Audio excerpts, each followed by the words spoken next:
It begins not with a sound, but with a quality of light. A slant of afternoon sun, thick with dancing motes of dust, cutting through the still, cool air of an attic or a forgotten corner of a university library. It illuminates the spines of books that have not been opened in a generation. Before the ubiquitous sterile glow of the screen, knowledge had a physical presence. It had a scent, the dry, sweet perfume of aging paper and buckram glue. It had a weight, a heft in the hands. It had a location. To seek an answer was to undertake a pilgrimage, however small. The central thesis of our modern condition is that we have eliminated the journey, and in so doing, we may have fundamentally altered the nature of the question itself.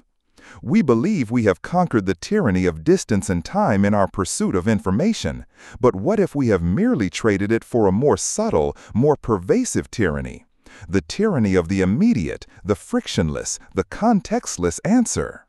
This is not a lament for a bygone era, but an excavation of a lost cognitive landscape, an archaeology of the mind as it existed before it was rewired by the algorithm. The first and most imposing structure in this lost world was the architecture of scarcity. Today, we conceive of information as an infinite, ethereal ocean, a formless cloud accessible from anywhere. Before, information had a geography. Its capital city was the library, and its cartography was the card catalog. To stand before that monolith of small wooden drawers was to stand at the threshold of a physical universe of thought. Each drawer slid open with a soft, woody scrape, releasing a puff of contained scholarly air. The cards within, typed with the satisfying imprecision of a manual typewriter, were not mere pointers. They were artifacts. Their crisp yellowed edges, the faint smudges of countless thumbs, the penciled-in call numbers, they were a testament to a chain of inquiry, a physical ledger of human curiosity. The Dewey Decimal System, or the Library of Congress classification, was not a mere organizational tool. It was a philosophical framework made manifest in space. To find a book on, for example, the fall of the Byzantine Empire, one did not simply conjure it. One first had to understand its place in the world of ideas. Is it history? Yes. European history? Yes. Medieval? Yes. You were forced to navigate a hierarchy, to understand that your specific query existed within a vast interconnected web of knowledge. The journey from the catalog to the stacks was a physical enactment of that mental navigation. You walked from the 900s, history and geography, down an aisle, the scent of paper growing stronger, the silence deepening, until you found the 949s, and then, finally, the specific shelf. In this, the search was a pedagogy. It taught you the shape of the world's knowledge. Sometimes, the greatest discoveries were not made in the book you sought, but in the one next to it, a serendipitous encounter born of physical adjacency. What is the digital equivalent of that happy accident? An algorithm suggesting users who read X also read Y? That is a calculated suggestion, a statistical probability. It is not the pure, unscripted magic of stumbling upon a new world because it happened to live next door. If the library was the public square of knowledge, the encyclopedia was its domestic shrine. In many homes, a multi-volume set of the Britannica or World Book was the most significant intellectual purchase the family would ever make. It sat in the living room, a silent, leather-bound authority. Its very presence was a statement. Knowledge is important. It is finite enough to be contained, stable enough to be printed, and valuable enough to be owned. To open one of those heavy volumes was a tactile experience. The whisper of the thin, almost translucent pages, the unique glossy texture of the color plates, the dense three-columned block of text that seemed to hold the distilled certainty of the world. An encyclopedia did not offer a multitude of answers. It offered the answer. It was a curated, edited, and verified reality.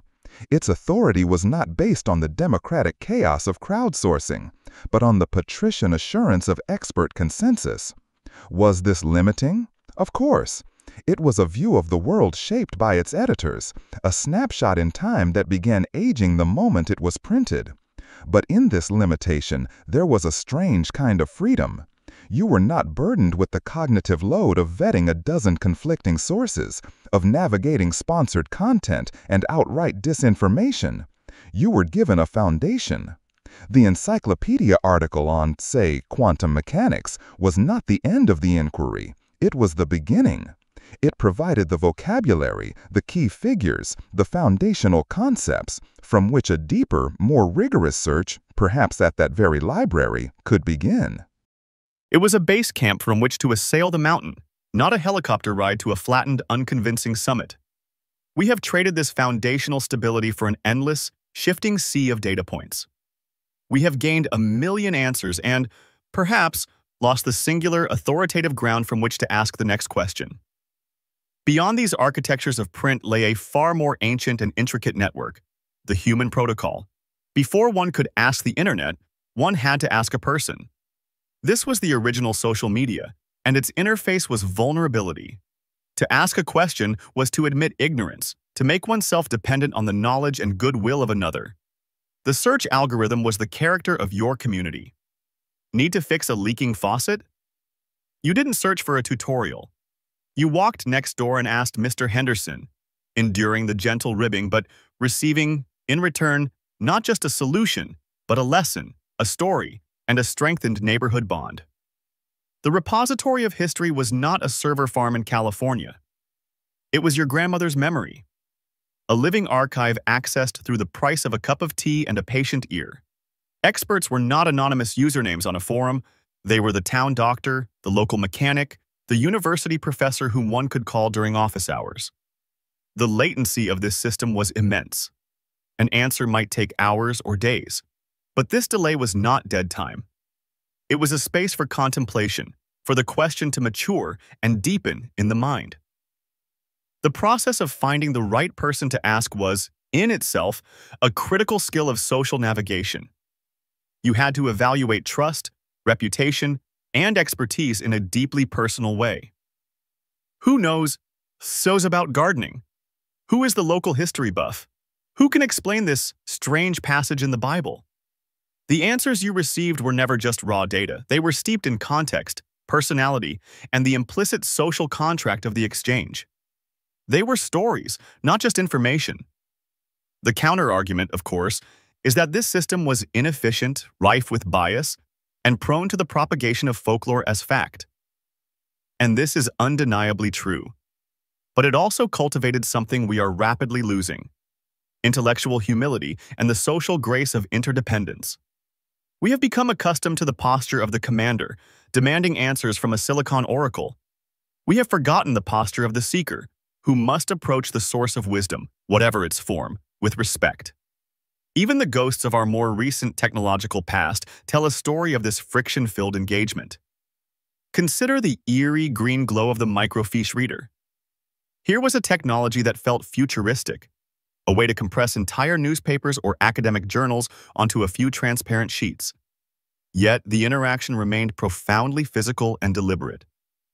You had to retrieve the correct fiche from its sleeve, carefully place it between the glass plates, and then manually crank a handle or slide a platter to navigate the luminous, oversized text.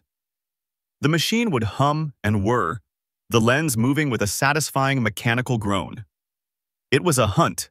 You were a detective, an archivist, scanning headlines, scrolling past forgotten advertisements, searching for the one article, the one name, the one fact you needed. It was an imperfect interface between the human and the data, a clumsy but necessary prosthetic. It demanded patience. It forced a linear, chronological engagement with the source material that is antithetical to the hyperlink-driven Ctrl+F world of today. In scrolling through a week's worth of a 1972 newspaper to find a single political quote, you would inevitably absorb the texture of the time. The price of gasoline, the movies that were playing, the anxieties of the Cold War bleeding through in the classifieds. You were submerged in the context, whether you wanted to be or not. This accidental immersion, this forced peripheral vision, is almost impossible to replicate now. Our searches are surgically precise, excising the data point we need from the rich tissue of its native environment. We get the fact, but we lose the world it came from. This brings us to the quiet, unsettling heart of the matter, the cognitive cost of zero friction. We celebrate the speed and ease with which we can know anything, but we seldom stop to ask what this effortlessness is doing to our minds. The laborious processes of the past were not bugs. They were features. The effort required to find a piece of information, the journey to the library, the conversation with an expert, the patient scrolling of a microfiche, was a powerful mnemonic device. We remember that which we struggled for. The information was anchored in our memory by the sensory and emotional context of the search itself. Have you ever noticed how quickly a fact Googled is forgotten? It exists in a state of perpetual outsourcing. We don't need to remember it because we know we can retrieve it again in seconds. Our brain, an organ ruthlessly optimized for efficiency, learns not to waste precious neural real estate on information that is so cheaply and reliably available externally. We are not building an internal library of knowledge, but merely becoming expert users of an external one. But what happens when the connection is lost? Or more subtly, what skills of critical thinking, of synthesis, of deep contemplation, atrophy when the mind is no longer required to perform them? The old systems, with their scarcity and friction, demanded evaluation and synthesis at the point of entry. You might only get one book, one article, one expert opinion. You had to weigh it, analyze it, integrate it. Today, we are deluged with a fire hose of information, and the primary skill is no longer deep analysis, but rapid filtering, a frantic triage of tabs and headlines.